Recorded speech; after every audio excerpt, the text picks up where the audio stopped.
అని వాళ్ళు వీళ్ళు ఎన్నెన్ని అన్న పసి పిల్లవాడు నవాడు.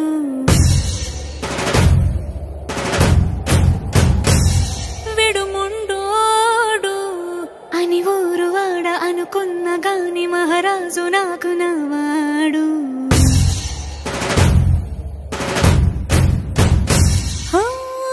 మాట పెడుసైనా మనసులో వెన్న రాయిలా ఉన్నవాడిలోన దేవుడెవరికి తెలుసును నాకన్నా. సూసేకి అగ్గిరవ్వ మాదిరే ఉంటాడు.